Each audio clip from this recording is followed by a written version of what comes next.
Hi everybody, it's Jess Milner with Life Glorious Life.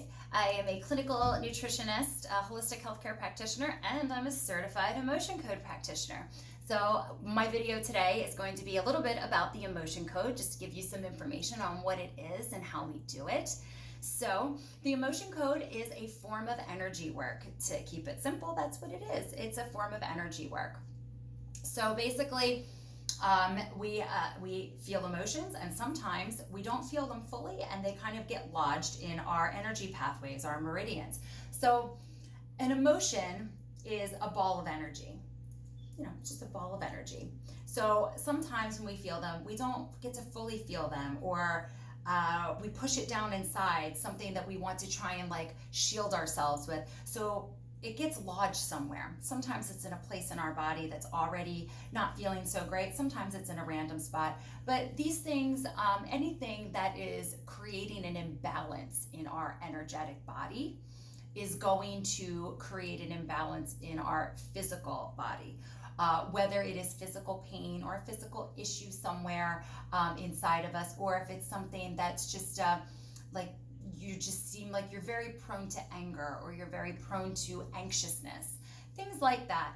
If you just, you can't make decisions, or you feel like you're blocked, financially, or heart, in terms of the heart.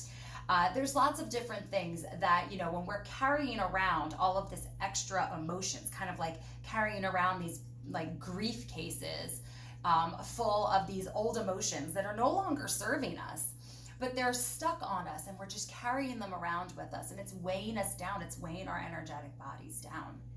So these grief cases, these emotions that are lodged in places, are not supposed to be there. So what we want to do is go in there and identify them, acknowledge them, and then encourage them to release. So what we do is we go in and find, now we use a form of muscle testing. Most of my sessions are done by distance, so I will make room in my energy space to pull in your energy, and then I can use a form of muscle testing on myself that I've been trained on and practiced many years and have down. So we can identify and acknowledge these emotions, and basically the emotion code is like performing an energetic surgery. We are going in and removing what is not supposed to be there and what is causing a problem, and then sending it off on its way. So we would ask where the emotion is located in the body. We might ask how old you were when you felt the emotion, and we would find out what emotion it is, of course, right? So I actually have a chart that just breaks down the different emotions, and really that's just to appropriate them so that we can, they're organized so that we can figure out, is it in row 1 or row 2? Is it in column A or column B? So that we're not sitting here all day naming random emotions trying to figure out what is lodged there, right? So once we have identified it, we can figure out if there's anything else we need to know about it. Now, sometimes we don't need to know anything other than just acknowledge that it was there, and that it happened around this age or that age, and that it needs to go. Sometimes we need to know a little bit more. Sometimes the patient wants to know a little bit more.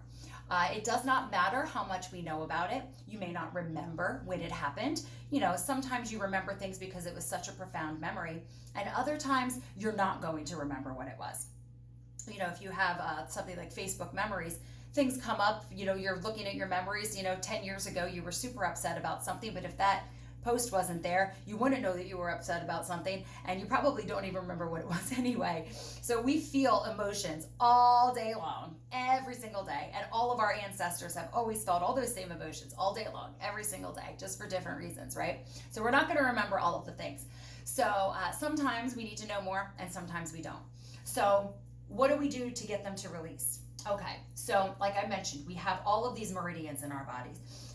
This traditional Chinese medicine uses this, acupuncture uses this, Reiki uses this. There's lots and lots of different meridians. So we really only use one in the emotion code, and that is the governing meridian.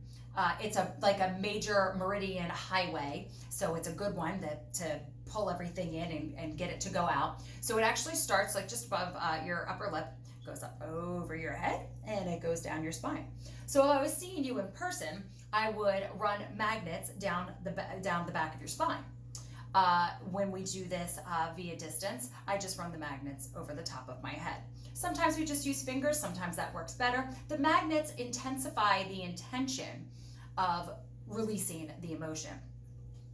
So people sometimes ask me where I send the emotions. For me, I send them right to God, because I would never send the energy to the right place, right? Energy cannot be created or destroyed. It just needs to be reappropriated somewhere. So I send it to God because He's going to know what to do with it. I would definitely mess that up every single time. So that's on Him. So I am confident that everything will go where it needs to go for the best of everyone. So that's where I send those. So what kind of emotions do we find? All right, so we have I guess what we could consider, a regular emotion, something that you felt at some point in your life, from, birth, or, even in the womb, but, that you have felt. And then we have something called an inherited emotion. So inherited emotions are something that, your mother, father, grandfather, grandmother, twice great, someone felt at some point, and it was so profound that it made such an imprint on their energetic body that when they reproduced, it was sort of like making, a copy of their energy into their offspring. So it passed on down.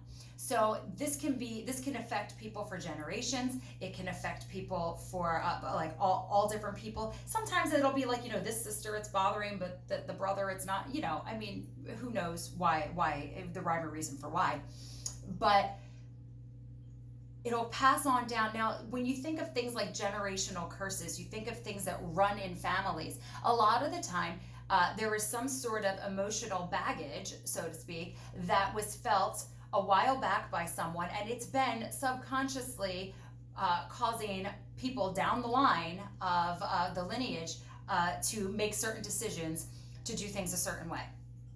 So, maybe it's certain decisions about college, or having children, or food, or this and that. There's lots of different things that can be attributed to that. So by releasing that, it's a great way to end that generational curse that you feel like you've been stuck with because your mom and your grandmom and everybody else has been dealing with that as well. So we can definitely work on things like that.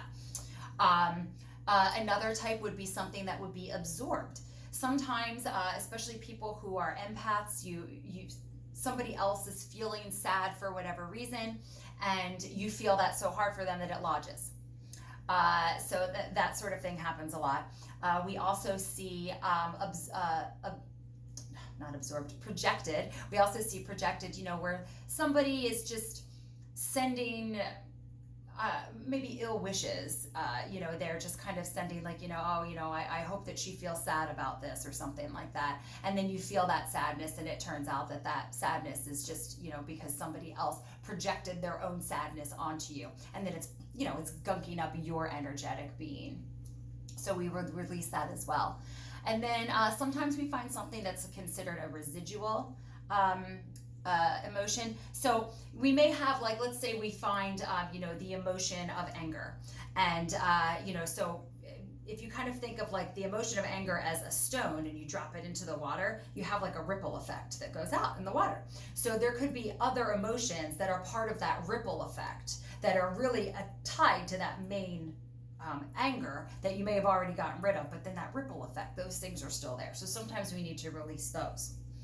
And I did mention that sometimes we're kind of forming a shield to protect ourselves. So we call things like that like heart walls, mind walls, financial walls, just things where we put up these barriers around us.